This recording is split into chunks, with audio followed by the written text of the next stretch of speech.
Pareciera que el conocimiento o la ausencia del conocimiento como que hoy en día es una divisa del valor de una persona.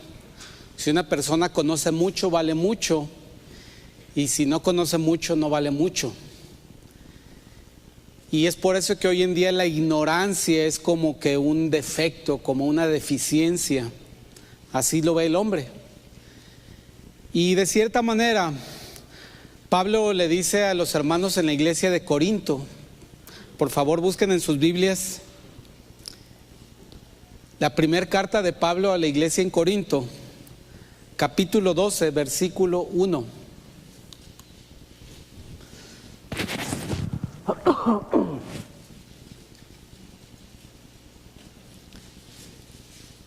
Les dice a los hermanos, y debo aclarar que aquí no hay contexto porque está cambiando de tema completamente. Estaba hablando de otras cosas en el capítulo 11 y en el 10, y aquí empieza un tema nuevo y les dice a los hermanos: no quiero, hermanos, que ignoréis acerca de los dones espirituales. Era un asunto que a Dios y a Pablo le interesaba mucho, que no fuéramos ignorantes en el tema de los dones espirituales. Y yo sé que muchos de ustedes no son ignorantes en el tema de los dones espirituales, pero tenemos que asegurarnos que nadie sea ignorante en el tema de los dones espirituales, porque tiene una utilidad fundamental en la vida del creyente y de la iglesia. Entonces, esperemos que al final de estos 30 minutos no seamos ignorantes ninguno de nosotros acerca de los dones espirituales. Pablo le dice esto a una iglesia que experimentaba muchas dificultades, muchos problemas, muchos retos, y Pablo lo propone como una solución a estos retos. Pablo lo propone como una provisión de Dios para bendecir y ayudar a esta iglesia, que no es especial, sino representa a cualquier iglesia de aquel tiempo o de nuestro tiempo, donde hay muchos problemas, donde la podemos ver como un hospital llena de pacientes en recuperación y en diferente estado de restauración de su salud. Oremos, hermanos. Padre, te bendecimos esta tarde y pedimos que ese anhelo de conocerte a ti sobrepase cualquier otra circunstancia en este momento. El clima, los planes, las preocupaciones, Señor, que tú nos cautives estos minutos hacia tu palabra y poder entender verdades importantes y aplicables a nuestra vida. En Cristo Jesús te lo pedimos. Amén. Antes de hablar esto acerca de los dones espirituales, quiero hacer dos ajustes en algo que ya sabemos de los dones espirituales.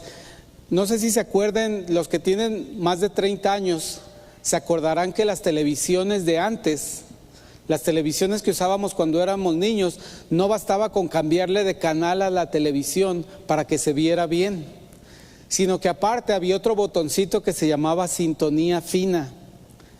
Y eso era lo que determinaba si veías con buena calidad la imagen o no. Entonces ponías el canal 5 y aparte tenías que sintonizar bien para que desapareciera todo aquello que se veía mal o que se fuera el fantasma, ¿verdad? Entonces quisiera hacer una sintonía fina de dos conceptos relacionados con los dones espirituales.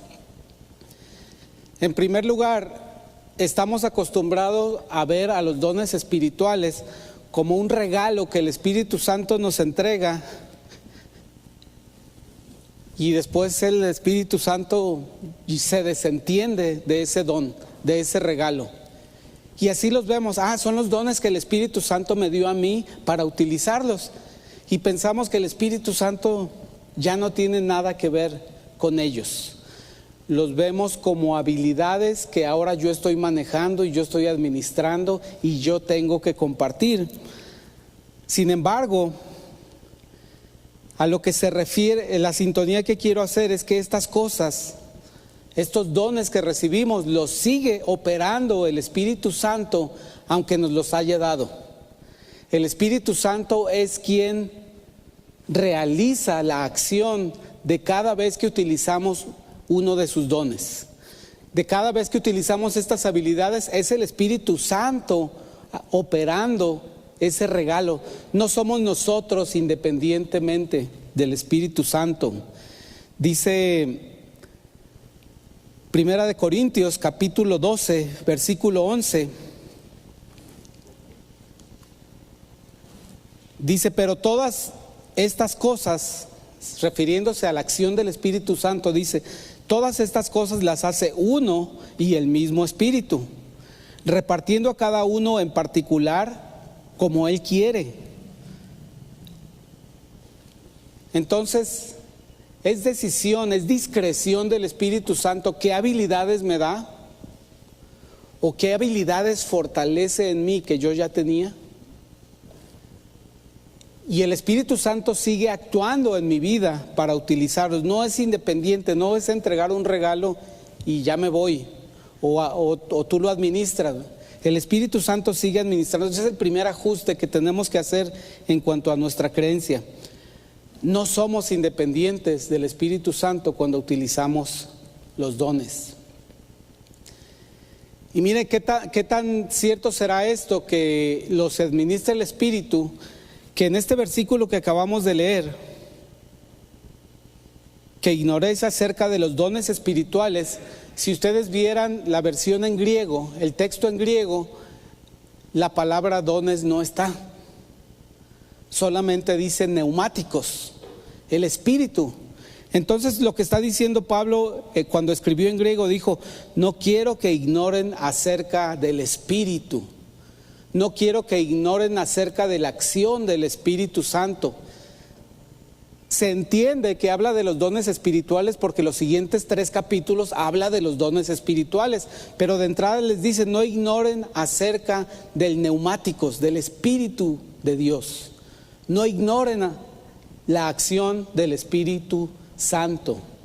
No se refería específicamente a ese don de enseñanza que tienes, a ese don de misericordia que tienes, a ese don de exhortar que tienes. Se refiere en general al Espíritu, porque es la acción del Espíritu Santo la que actúa en nuestras vidas cuando utilizamos alguno de estos dones. Segundo ajuste de creencia, y que está relacionado un poquito con esto.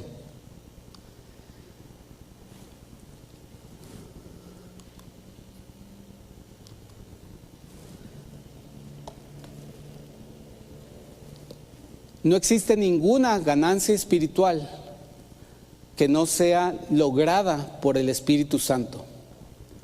No hay desarrollo en tu vida espiritual que no sea adquirido y logrado a través de y como consecuencia de la acción del Espíritu Santo. No hay desarrollo espiritual que viene de mi propia concentración, de mi propio esfuerzo, de mi propia disciplina, de mi propia inteligencia. Todo avance que experimentas en tu vida, en santidad, en crecimiento, en servicio, viene porque el Espíritu Santo lo logró. Estos 2 ajustes tienen que ver con nuestra dependencia al Espíritu Santo. Casi no mencionamos mucho el Espíritu Santo en el actuar diario. De cierta manera sabemos que está implícita la acción del Espíritu Santo, pero no lo mencionamos deliberadamente, de manera que estemos más dependientes de Él. Hablamos mucho de obedecer y servir y seguir a Cristo, pero hay que entender algo importante que quiero ilustrarles en unas imágenes que nos ubican dónde ha estado la Trinidad, dónde ha estado Dios en las diferentes etapas de la vida del hombre. Y miren, empezando en la creación, esa representación de los 3 colores es la Trinidad. El amarillo, el dorado es el Padre, el azul es el Espíritu Santo y el rojo es el Hijo. En la creación los 3 estaban juntos y los 3 ocupaban todo lugar. Los tres estaban en todos, por eso no hay distinción entre los cielos y la tierra. En la creación estaban ellos. Siguiente evento, en el jardín del Edén, habiendo creado la tierra, habiendo creado al hombre, pues los tres estaban en comunión con el hombre. Cuando se dice que Dios hablaba con el hombre, con Adán y con Eva, era el Dios trinitario, era el Padre, el Hijo y el Espíritu Santo en perfecta convivencia con el hombre. ¿Qué pasa después de la caída, después que el hombre decide no tener en cuenta a Dios y darle la espalda a Dios? Una separación. Y la Trinidad en los cielos o en un lugar inaccesible para el hombre. Sin embargo, después de durante el tiempo del Antiguo Testamento, ocasionalmente la voz de Dios era audible en la tierra. Dios enviaba de alguna manera ángeles, o él mismo descendía para comunicarse específicamente con un hombre, o él enviaba al Espíritu Santo a visitar a algún profeta, alguna persona, hasta algún gobernante enemigo de Israel, para lograr algo, pero de manera momentánea, ¿verdad? Eso fue después de la caída. Llega Cristo a la tierra y entonces la presencia del Hijo como hombre está entre nosotros. Tenemos acceso a esa presencia de Jesucristo, Dios y hombre, en la tierra. Y de eso trata una buena parte de los evangelios, ¿verdad? Sin embargo, Jesucristo, una vez resucitado y una vez confirmando la misión de sus discípulos y de su iglesia, sube al cielo, a los cielos, ¿verdad? Y otra vez está junta la Trinidad en los cielos, y los discípulos desorientados, tristes, su iglesia desordenada, sin un propósito. ¿Hasta qué? Hasta que en la fiesta del Pentecostés viene el Espíritu Santo a los creyentes. Y esa es la época que estamos viviendo hoy en día.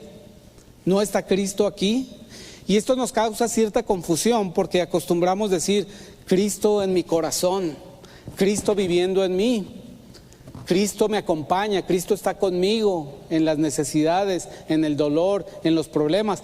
Es cierto, está aquí porque Él es indivisible del Espíritu Santo, pero quien realmente está con nosotros es el Espíritu Santo. Dios el Hijo está sentado a la diestra del Padre. Y lo que experimentamos hoy de la presencia de Dios es gracias al Espíritu Santo, que lo tenemos en nuestras vidas, si hemos confiado y creído que Jesucristo era la provisión de salvación para nuestras vidas. Entonces, estos dos ajustes, hermanos: primero, el Espíritu Santo actúa continuamente cuando usamos nuestros dones espirituales, y no somos, todo lo que hacemos en nuestra experiencia de vida cristiana está asociado y otorgado por el Espíritu Santo. Ahora, ese es el tiempo de la iglesia. Tenemos al Espíritu Santo. No estamos como en el tiempo de Adán todavía, la Trinidad, no tenemos acceso a ella. Estamos quien está ahorita, quien nos da consuelo, quien nos fortalece, quien nos guía, quien nos enseña, quien nos dice cómo orar, es el Espíritu Santo.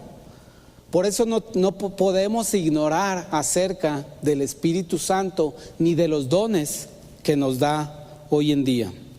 No quiero, hermanos, que ignoréis acerca de los dones espirituales.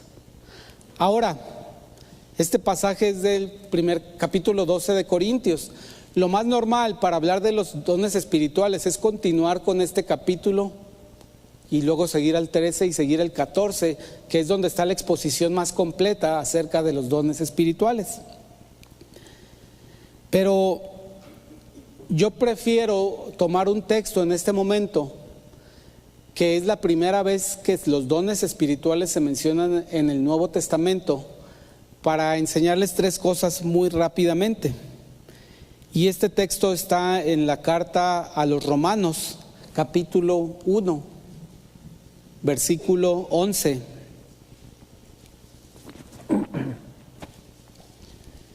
Romanos 1:11. Dice así, hermanos, si están muy aquejados por el calor, no veo ningún problema que abramos estas puertas, Si alguien piensa que está muy incómodo por el calor, podemos abrir estas puertas, porque el helicóptero está aterrizado ahorita, no lo podemos usar. Muy bien, dice Romanos 1:11, porque deseo veros para comunicaros algún don espiritual, a fin de que seáis confirmados, esto es, para ser mutuamente confortados por la fe que nos es común a vosotros y a mí. Hay un 99% de probabilidades que el que escribe sea Pablo. No es 100% seguro, pero se sospecha ampliamente, se cree ampliamente que el escritor de Romanos era Pablo. Y hay tres sentidos que quiero explicar en este texto que escribe el escritor, no lo voy a asegurar, el autor de la carta a los Romanos. Y hay tres sentidos importantes. Primero, el sentido de compartir algún don espiritual.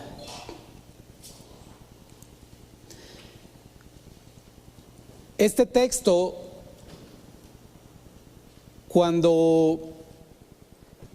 aunque es correcto en español, es mucho más explícito en griego, porque cuando lo leemos en español nos da esta idea de que Pablo quiere ir y entregarles un regalo, un don espiritual a los romanos.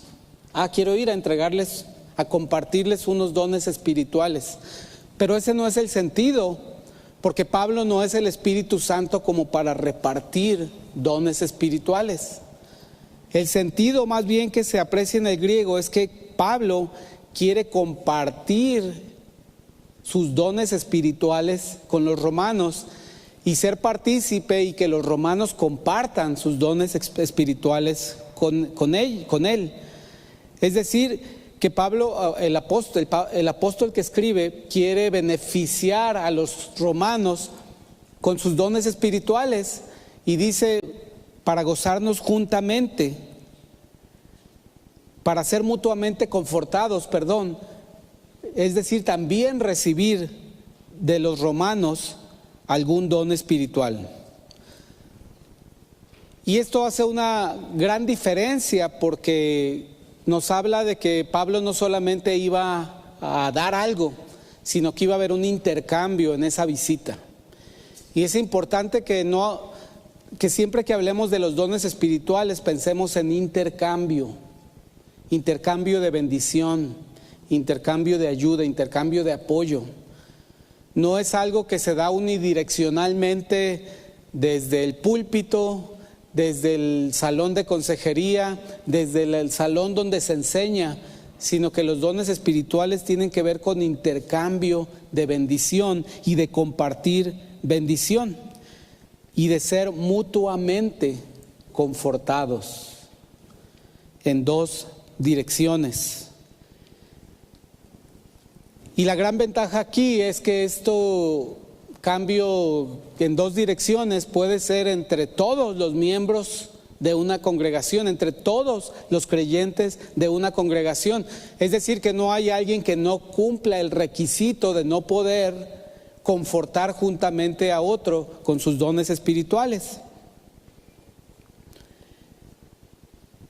Dice Efesios 1:13, confirmando esta idea, dice: en él también vosotros, habiendo oído la palabra de verdad, el evangelio de nuestra salvación, y habiendo creído en él, en el evangelio de Cristo, fuiste sellados con el Espíritu Santo de la promesa. El Espíritu Santo de la promesa. Pneuma, hagios, ho, evangelia. El Espíritu Santo de la promesa. Y la palabra que utiliza aquí para decir sellados es la palabra sefragios, de donde viene la palabra sufragio. la palabra sufragio, que significa designar y marcar y tomar una decisión definitiva. Dios toma una decisión definitiva y nos sufraga con el Espíritu Santo. Nos da el Espíritu Santo y por lo tanto estamos capacitados en confortarnos mutuamente. Se trate del apóstol Pablo, del apóstol Pedro, o de la iglesia más pequeña, o de la iglesia en cualquier rincón de la región de Anatolia o del mundo. Tenemos esa capacidad de ser confortados. Y este es el sentido de compartir un don espiritual. Entre todos podemos compartir lo que el Espíritu Santo quiere hacer a través de nuestras vidas, a través de esta habilidad que le llamamos don espiritual. Esto significa que el Espíritu Santo a ti te ha dado alguna habilidad o ha incrementado una habilidad que ya tenías con el objeto de que puedas bendecir la vida de otro hermano o puedas dar testimonio de Jesucristo en tu propia vida. Y aquí no hay manera de escapar a este llamamiento o a esta cualidad que Dios pone en la vida de cada uno de los creyentes. Dios ha puesto esto en ti. Te ha dado habilidades para confortar, para confirmar, para bendecir a otros. Y en relación con estas habilidades, estos dones espirituales que el Señor te ha dado, si eres creyente, si eres nacido de nuevo, tengo que decirte 3 cosas. Te suplico que los utilices, primero que nada. Te suplico que utilices esos dones en beneficio de los hermanos que están a tu alrededor. Tus hermanos que están pasando por alguna dificultad, por alguna necesidad. Eso es lo primero, te suplico que los uses. En segundo lugar, te reto a que lo hagas. Te reto a que lo hagas porque el Señor te va a mostrar cosas preciosas al utilizar tus dones espirituales.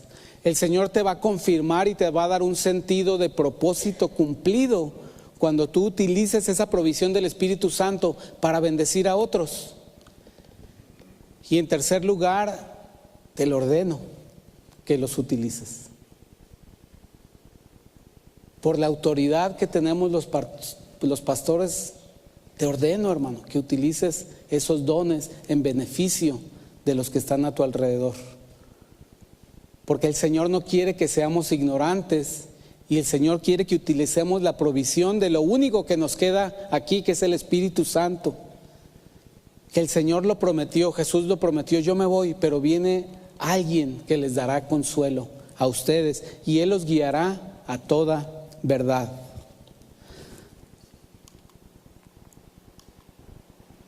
El segundo sentido que quiero explicar de este pasaje, Romanos 1:11.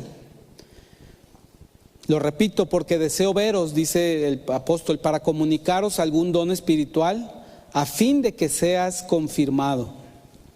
A fin de que seas confirmado.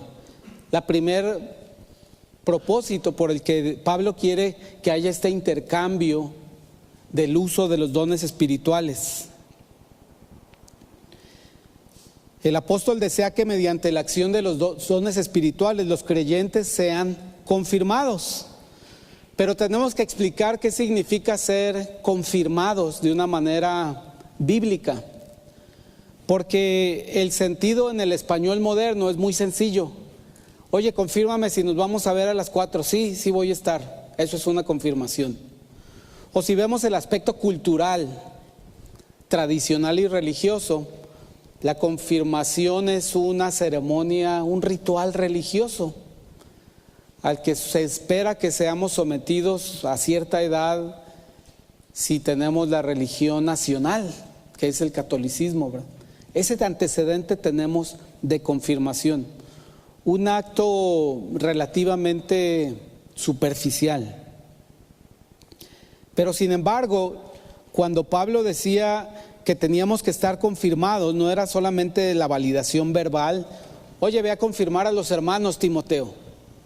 Ah, sí, los vi, y sí creen, sí los vi y me dijeron que sí eran cristianos. Esa no es una confirmación, según lo que dice esta definición.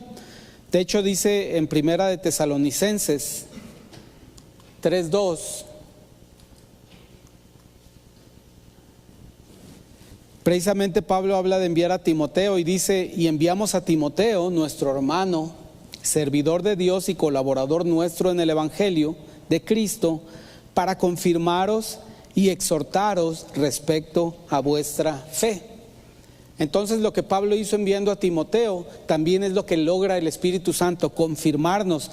¿Pero qué significa confirmar? La palabra griega es sterizo. De esta palabra viene también la palabra esterilizar. Significa asegurarnos de algo. Pero esta palabra asterizo se utilizaba mucho en el tiempo que se escribió la Biblia para hablar de construcción, de establecer un fundamento firme. Es decir, de lo que está hablando aquí con confirmar. Para ser confirmados es asegurarme que está bien construido lo que es la base de tu vida espiritual. No significa únicamente preguntaste: oye, ¿ya eres creyente? Sí. Oye, ¿y estás estudiando la Biblia? Sí. ¿Y estás orando? Sí. No. Significa confirmar, asegurarme que está en el fundamento de tu fe, la roca que es Jesucristo, que has conocido que Él es el Mesías, que Él es tu Salvador, que Él es tu Maestro, que tú eres su discípulo, que tienes que obedecerlo en todas las cosas que Él hizo, que Él es tu ejemplo, que tienes que dar testimonio de Él. Todo eso, no solamente de manera verbal, sino confirmarlo en la vida de las personas, de los creyentes. Por eso es importante explicar este sentido. A fin, dice, deseo comunicaros algún don espiritual a fin de que seáis confirmados. Y para eso tenemos que usar también los dones espirituales hoy en día, para que podamos confirmar, no validar, sino asegurarnos que está construida en la vida de cada creyente un fundamento espiritual y de conocimiento del Señor adecuado y correcto que le permita desarrollarse espiritualmente.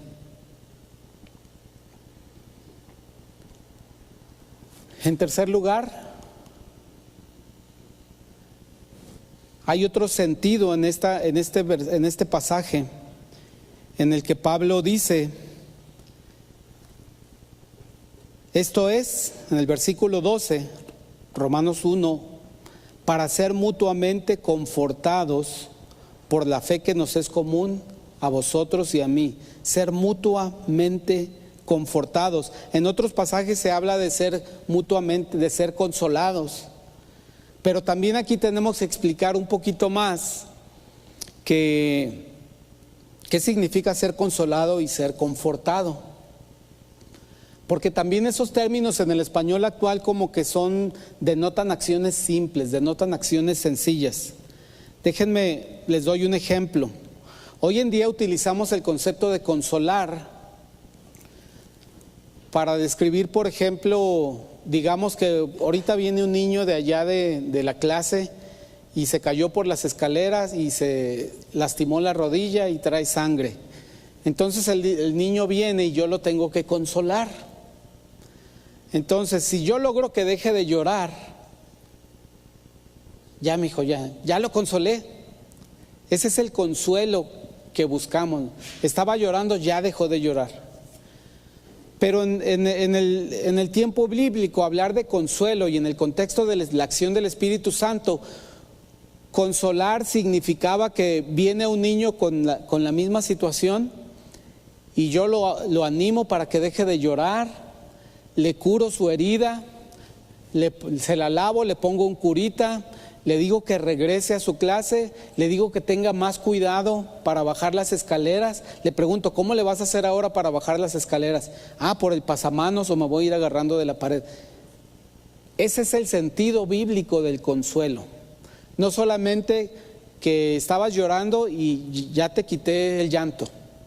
No, sino que te quité el llanto, investigué por qué estabas llorando, arreglé el problema que tenías, me aseguré de que habías aprendido algo con esa experiencia. Eso es lo que hace el Espíritu Santo. No solamente nos consuela cuando estamos en dolor, no solamente nos quita el llanto, sino que nos dice: hay un propósito para esto. Y es bueno para mi vida esto, porque estoy entendiendo que el Señor Jesucristo sufrió por mí y pasó estas situaciones por mí. Entonces, es importante darle sentido correcto a ser consolados y confortados mutuamente. Dice Juan 15:26: pero cuando venga el Consolador, a quien yo os enviaré del Padre, el Espíritu de verdad, el cual procede del Padre, Él dará testimonio acerca de mí. Es decir, que el Espíritu Santo viene a dar testimonio de Jesucristo. Significa que hace las mismas cosas que Jesucristo hizo. El Espíritu Santo nos capacita a sentir la misma compasión que Jesucristo tuvo. El Espíritu Santo nos capacita a tener el mismo cuidado de otros que Jesucristo tuvo. El Espíritu Santo nos capacita para dar testimonio de la persona de Cristo.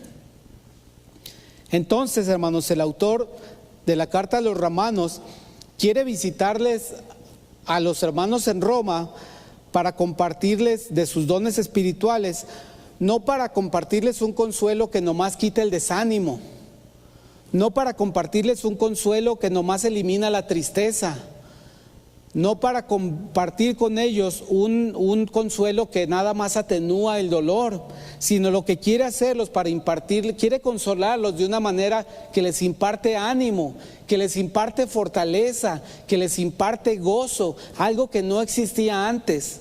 Es decir, el consuelo, la confirmación y el ser confortados no significa volver al estado original, sino significa ser capacitados y recibir algo más del Señor.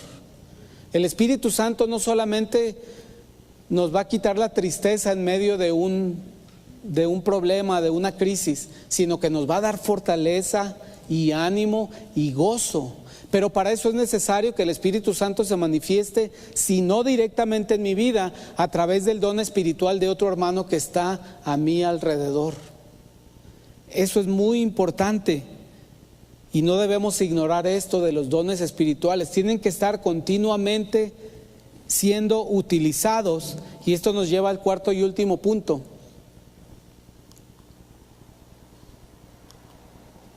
Los dones impartidos son para utilizarse abundantemente. Vayan conmigo al último pasaje que vamos a ver esta tarde. Primera de Corintios 14:12.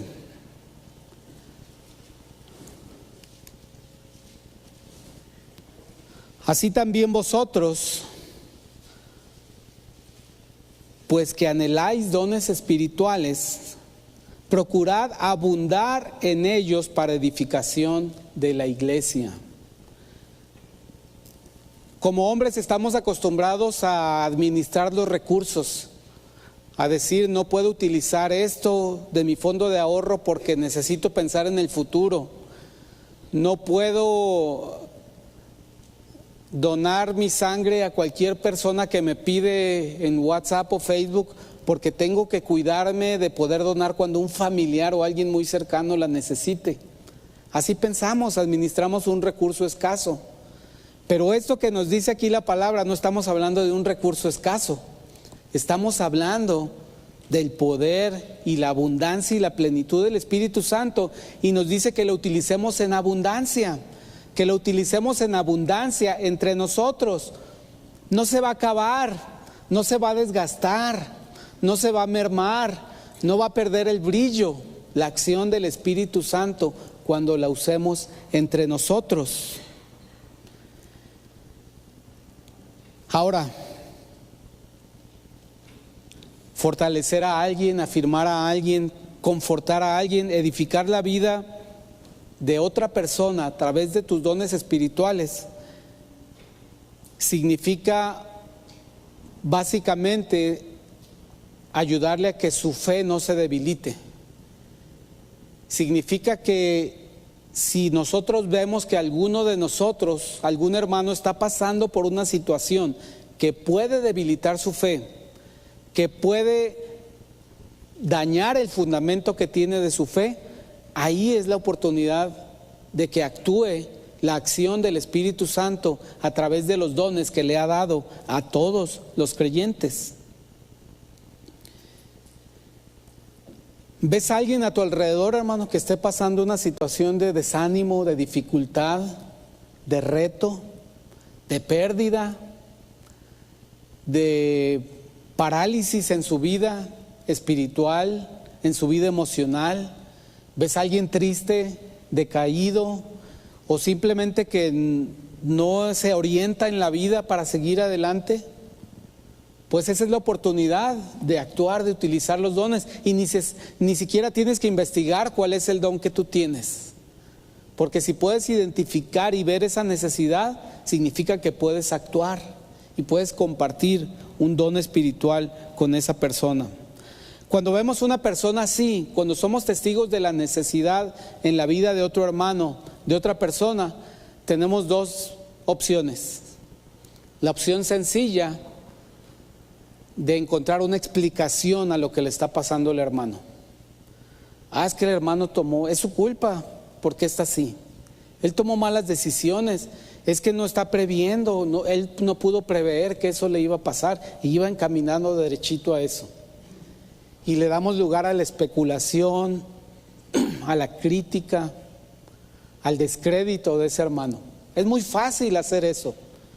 Cuando vemos a alguien en dificultades, eso es lo más, nuestro cerebro automáticamente busca la explicación de por qué llegó a esa condición.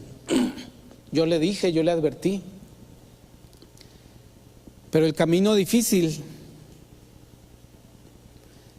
es el sacrificio de mi tiempo personal, el sacrificio de mis planes, el sacrificio de mi agenda para tratar de ayudar a este hermano con la provisión que me ha dado el Espíritu Santo y darle una palabra de ánimo, una palabra de aliento, una palabra de exhortación, una palabra de esperanza, una ayuda, una orientación.